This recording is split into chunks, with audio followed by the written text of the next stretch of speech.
Métro, boulot, gynéco.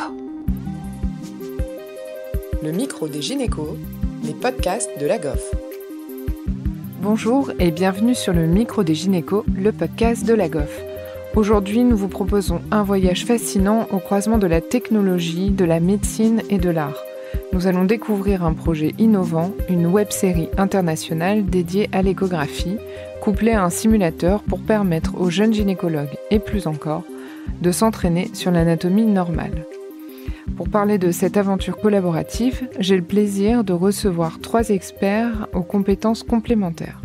Tout d'abord, le docteur Frédéric Glichenstein, gynécologue obstétricien à la maternité des hôpitaux de Saint-Maurice et président de la GOF encore pour quelques jours.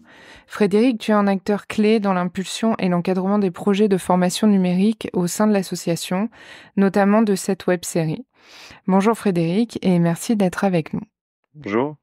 À tes côtés, Sonia Medoumir, ingénieure logiciel et responsable de formation chez Insimo, une entreprise spécialisée dans le développement des logiciels de simulation pour la formation médicale et chirurgicale. Tu te consacres particulièrement à la simulation en échographie et tu mènes une étude internationale sur la pratique et la formation en échographie. Bonjour Sonia. Bonjour. Et enfin, nous avons Margot Peya, designer d'illustration scientifique et médicale, chef de projet à l'Institut Pasteur. Tu es diplômée du Master Design d'illustration scientifique et médicale de l'école Estienne et tu es spécialisée dans la didactique visuelle et la vulgarisation scientifique. Bonjour Margot et bienvenue. Bonjour, merci beaucoup. Frédéric, est-ce que tu peux nous expliquer ce qui t'a poussé à lancer ce projet de web-série couplé à un simulateur échographique ? En fait, c'est un cheminement de plusieurs idées et de concepts qui sont simples, que l'on voit un peu dans notre vie de tous les jours. En fait, ça a commencé il y a un petit moment. Je préparais mon année de Master 2 et puis je voyais toutes ces reconstructions en 3 dimensions pour assister à la chirurgie, notamment à Strasbourg, à l'IRCAD. Puis à l'époque, je me disais que j'aurais vraiment beaucoup aimé faire ça et l'associer à mon projet de Master 2. Alors en fait, c'était pas vraiment possible. Puis même, c'était pas vraiment très facile à l'époque de travailler avec des ingénieurs et surtout des ingénieurs qui s'intéressaient à ça. Et donc, je me suis amusé, j'ai appris à le faire tout seul. Puis c'était vraiment utile pour mon projet. Alors j'ai appris sur un logiciel libre, le logiciel MITK. Et puis à force en fait de faire ces images en 3 dimensions, je me suis dit que c'était vraiment très pratique pour imager l'échographie. Et donc, au début, j'ai commencé à faire un premier logiciel de modélisation. C'était en 2019. Puis après, avec le cheminement, avec la simulation et tout ce qu'on faisait à la GOF, j'ai eu la chance de participer à un tutoriel qui était en réalité virtuelle sur smartphone avec Jean-Paul Reiner, avec Ludwig Bergig, où le principe était d'ajuster la position de la sonde d'échographie en fonction de la position du fœtus. C'est une des premières choses pour laquelle on galère un petit peu quand on commence à faire de l'échographie, c'est bien se représenter dans l'espace la position du fœtus et adapter sa sonde. Alors ce tutoriel, en fait, il a eu un grand succès, puisqu'il y a actuellement plus de 4000 personnes qui l'utilisent dans le monde, puis que c'est un logiciel qui est libre d'accès. Et puis, un peu plus tard, via justement ces travaux en réalité virtuelle et via Maxime Ross, qui est un grand fan de la GOF et qui nous aide depuis fort longtemps, et qui est expert en pédagogie chirurgicale, en fait, j'ai rencontré Insimo, puis j'ai pu essayer leur simulateur, enfin qui est très facile à essayer, puisque n'importe qui peut l'essayer en ligne. Et ça a été un déclic immédiat, puisqu'en fait, on pouvait à la fois utiliser la segmentation 3D et à la fois utiliser son smartphone pour faire de l'échographie. Alors, il n'y avait pas de gynécologie obstétrique à l'époque, et puis c'était quand même encore un petit peu loin de ce qu'on pouvait avoir en échographie fœtale. Et puis ça a été un déclic. Il y a eu une très bonne entente. Et donc on s'est dit que c'était une très bonne façon de moderniser le système de simulation en gynéco-obstétrique. Voilà. Et ce côté accessible sans contrainte de lieu, de temps, parce que nous on a tous connu les laboratoires de simulation avec des horaires très restreints, c'était un peu difficile. Ça m'a vraiment beaucoup plu. Et puis on a pu utiliser ces supports au Vietnam, en Guyane, en Guadeloupe, dans plein d'endroits, plusieurs endroits en France. Et donc c'est une très belle aventure. Super, merci Frédéric. Et donc tu as travaillé avec Sonia. Sonia, est-ce que tu peux nous expliquer quel a été ton rôle spécifique en tant qu'ingénieur dans la création de ce simulateur ? Alors concrètement, mon rôle dans la création de ce simulateur, ça a été donc d'une part de mettre à disposition la technologie qui a été créée au sein d'Istimo il y a maintenant plusieurs années. Donc évidemment, ça a été un peu l'aboutissement de plusieurs années de travail pour mettre en place un simulateur le plus réaliste possible pour apprendre aux étudiants à pratiquer l'échographie en ligne. Et du coup, l'idée là, avec la collaboration avec Frédéric et Lagoff, ça a été de mettre en place un module qui soit spécialisé sur l'obstétrique et la gynécologie de façon générale pour répondre à des problèmes que Frédéric nous a remontés sur la formation des étudiants dans ces domaines et pouvoir au mieux répondre aux problèmes. Ok, est-ce que tu as rencontré des défis techniques? Alors, je pense que les principales difficultés, c'était vraiment d'essayer au maximum de répondre à toutes les demandes que Frédéric nous remontait de ses expériences auprès des étudiants et de faire en sorte d'adapter au mieux notre technologie à ses besoins. Parce que voilà, on a développé pas mal de contenu sur des zones anatomiques différentes, notamment sur le rein, le poumon, etc. Et on se rend compte que selon les spécialités médicales, forcément, on est confronté à des difficultés différentes. Et voilà, l'idée, c'était vraiment d'adapter le simulateur qui existait déjà pour aider au mieux Frédéric dans ce qu'il voulait faire. Et donc, à la suite, Margot, tu as fait des illustrations pour la web-série. Est-ce que tu peux nous expliquer, en tant que designer d'illustrations scientifiques, quelles ont été les difficultés que tu as rencontrées dans la conception des visuels? Non, c'est une question qui est intéressante et en fait, plus qu'une difficulté, c'est un défi qui est assez commun à tous les projets médicaux notamment. C'est le fait de traduire des concepts médicaux complexes en des visuels qui sont à la fois esthétiques et pédagogiques, tout en restant fidèles à la précision scientifique, en sachant que j'ai une formation donc de designer et non de médecin. Il fallait donc rendre chaque illustration suffisamment claire pour accompagner efficacement l'apprentissage de l'utilisateur, sans perdre la subtilité des détails médicaux. Et trouver cet équilibre entre rigueur scientifique et lisibilité, c'est une vraie réflexion à chaque étape du projet. Sur la simulation, on a un peu les mêmes soucis, c'est que au sein d'Insimo, on est principalement une équipe technique. On a une expertise médicale qui s'est construite au fil des années. D'appliquer un petit peu d'un point de vue technologique tous les retours que Frédéric nous fait, c'est quelque chose qu'on trouve aussi dans la simulation. Et c'est à nous de retranscrire d'un point de vue technique ce que Frédéric nous dit, tout en faisant de sorte que notre plateforme soit la plus ergonomique possible. Oui, donc l'idée, c'est de rendre l'anatomie à la fois précise et accessible aux utilisateurs. Exactement, faut trouver le bon milieu. Ok, super, c'est très intéressant. Est-ce que vous pouvez nous expliquer maintenant comment s'est organisé le travail entre vos 3 métiers qui sont quand même différents? Est-ce que vous avez rencontré des difficultés pour concilier vos visions respectives? Margot, est-ce que tu veux commencer? Je peux m'y risquer parce que sont toujours dans les projets dans lesquels j'accompagne à chaque fois des spécialistes, hein, des gens qui ont des métiers de passionnés, des médecins et autres. C'est toujours très intéressant de venir confronter le regard de l'autre. Ça demande parfois d'ailleurs de faire des compromis entre les aspects visuels, les techniques et voilà le rendu pédagogique. Mais cette diversité à chaque fois elle enrichit le projet et c'est pour ça que sur le plan production graphique, il y a toute une partie en amont de recherche graphique qui est soumise aux différents participants afin que chacun puisse faire son choix et mettre ses préférences et qu'on puisse faire évoluer ensemble le projet. Et donc, travailler ensemble, ça a beaucoup d'enjeux, notamment de respect et de délimitation des activités et des compétences de chacun. Mais lorsque ça c'est bien cadré dès le départ, on se rend compte que les partenariats fonctionnent souvent très bien pour créer un ensemble harmonieux.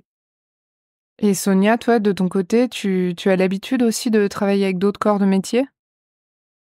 Oui, c'est sûr que on travaille avec des acteurs assez différents et notamment dans le milieu médical, on travaille aussi avec des spécialités différentes. Et voilà, moi initialement, dans mes études, j'ai été confrontée à des tout ce qui touche au médical, clinique, etc. Mais j'ai pas d'expertise approfondie là-dessus. Et c'est là qu'intervient vraiment l'importance de la communication que je peux avoir avec Frédéric, parce qu'il m'apporte tout le contenu clinique et toutes les connaissances cliniques et pédagogiques que j'ai pas. et que moi je peux après retranscrire sur notre simulateur pour avoir quelque chose le plus réaliste possible. Et je pense que ouais, c'était vraiment l'élément clé de notre communication, notamment voilà sur le cas là qui va être développé sur la vascularisation du foie. C'est vrai que c'est quelque chose qui est très complexe, qui paraît peut-être évident pour les étudiants et médecins, mais qui ne l'est pas forcément pour les personnes qui sont pas du tout initiées à ça. Voilà, c'est essentiel d'avoir ces connaissances pour mettre en place la simulation. Donc voilà. Et Frédéric, pour toi, ça s'est passé comment? Ça s'est fait très simplement. Ça m'était déjà arrivé auparavant de travailler avec des ingénieurs ou d'autres corps de métier. Ça avait été des fois assez difficile parce qu'on avait du mal à savoir quelle était la limite de notre travail pour l'un et l'autre. Et là, c'est quand même beaucoup plus simple, je pense, parce que c'est plus clair entre nous et qu'on se dit si jamais il y a quelque chose pour lequel on se sent moins apte. Ensuite, bah, c'est vrai aussi que Sonia et Margot sont très, très motivées. Et effectivement, ça change de certains sujets de recherche, de master ou autres. On n'est pas toujours encadré avec des gens dont c'est un sujet qui leur tient à cœur. Et maintenant, d'un point de vue pédagogique, Frédéric, est-ce que tu peux nous dire ce que pourront apprendre les jeunes gynécologues grâce à cette web-série et à ce simulateur? Qu'est-ce qui rend cet outil si précieux dans leur formation? Alors, cette web série et ce simulateur, c'est vraiment quelque chose d'assez nouveau pour utiliser un concept qui est en fait très ancien. En fait, le but, c'est de faire du compagnonnage, mais assisté finalement par des outils technologiques. En réalité, quand on a des questions concrètes en stage ou lorsqu'on travaille dans la vie de tous les jours, c'est assez difficile de la poser à un expert. Et puis quand on la pose à un expert, on a un peu de mal à comprendre ce qui se passe dans sa tête, surtout des questions anatomiques, parce qu'il faut visualiser l'anatomie. Donc là, ça permet de le faire. Ensuite, ça permet de regrouper des questions entre plein de personnes qui sont dans le même cas que nous, soit en formation, soit dans leur vie continue. Et ensuite, grâce au simulateur, on peut revisualiser cette anatomie, on peut refaire les conseils de l'expert et on peut s'entraîner au moment où on le souhaite. Et ça, c'est vraiment hyper important parce que on manque souvent de temps. Les formations, elles sont à des jours dédiés, parfois très longtemps après un problème qui s'est posé. Donc là, ça permet vraiment de s'entraîner en temps réel. Sonia, est-ce que tu peux nous expliquer comment le simulateur améliore l'expérience d'apprentissage? Et est-ce que tu penses qu'il joue un rôle de compagnonnage? Alors en discutant avec les étudiants, médecins, etc., on s'est rendu compte que dans le domaine de l'échographie en particulier, les étudiants, on leur apprend à analyser des images, mais souvent de façon statique. Et on s'est rendu compte que l'un des principaux obstacles qu'ils rencontraient quand il fallait faire une vraie échographie, c'était vraiment de pouvoir retrouver les images qu'ils ont appris en cours en bougeant la sonde directement sur le patient. Et du coup, initialement, la mise en place du simulateur, c'était vraiment d'améliorer cette pratique de l'échographie et venir un peu en complément de l'apprentissage plus théorique qui a pu être fait en amont. Et aussi, le principal avantage de ces simulateurs, comme l'a un petit Frédéric, c'est que on peut s'entraîner directement de chez soi.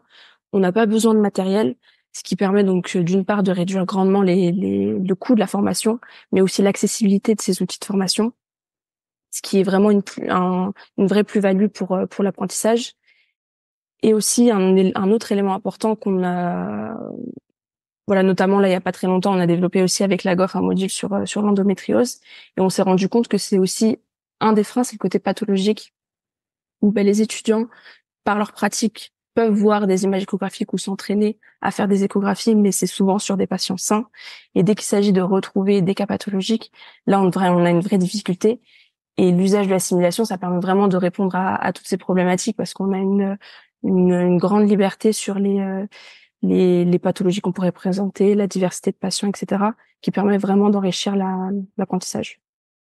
Donc le petit ajout supplémentaire à cette web-série, c'est les illustrations. Donc Margot, d'après toi, quelle est la valeur ajoutée de tes illustrations dans ce projet et en quoi elles aident à l'apprentissage?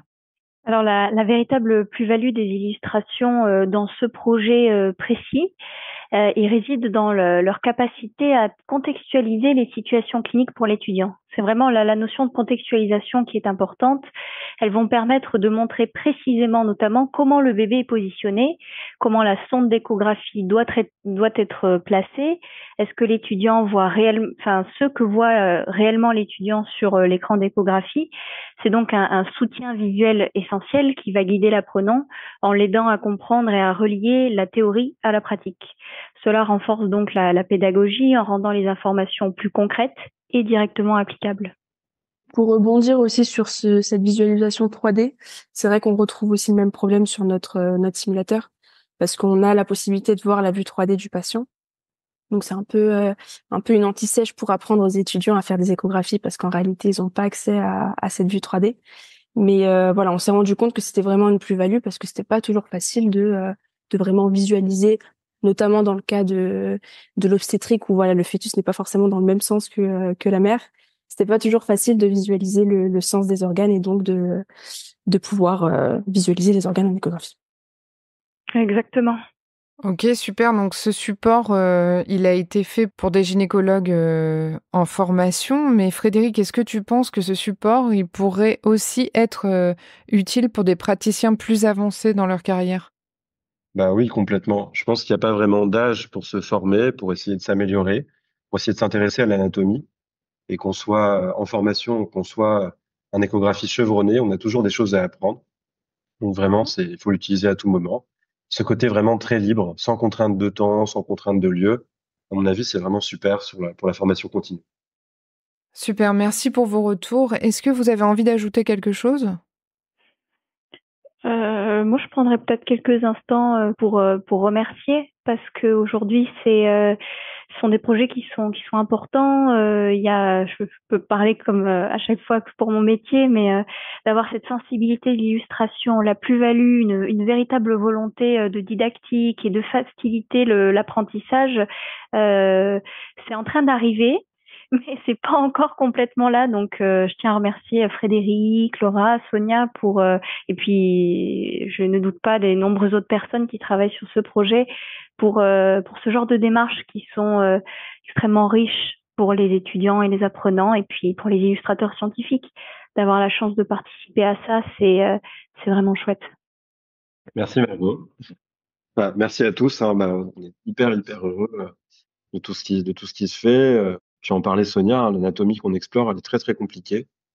Justement, même les seniors, même les gens très avancés, ils se trompent souvent. Et c'est bien, justement, ça sert à quelque chose.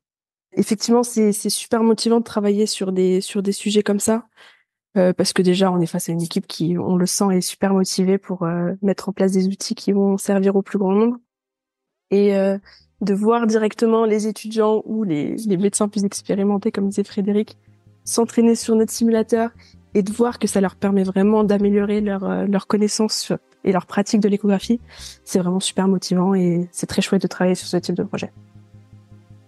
Eh bien, merci à tous les trois pour cette plongée enrichissante dans les coulisses de ce projet ambitieux. Il est fascinant de voir comment des compétences aussi variées peuvent se réunir pour créer un outil pédagogique d'une telle qualité. On espère vraiment que cette web-série et ce simulateur deviendront des incontournables pour les gynécologues obstétriciens en formation et aussi pour les praticiens plus confirmés. Si vous souhaitez en savoir plus sur ce projet ou découvrir la web-série, rendez-vous sur le site de Revue Vision pour visionner les épisodes et sur le site d'Insimo pour vous entraîner avec le simulateur. On vous conseille aussi de nous suivre sur les réseaux sociaux de l'AGOF pour être informé des prochaines sorties d'épisodes.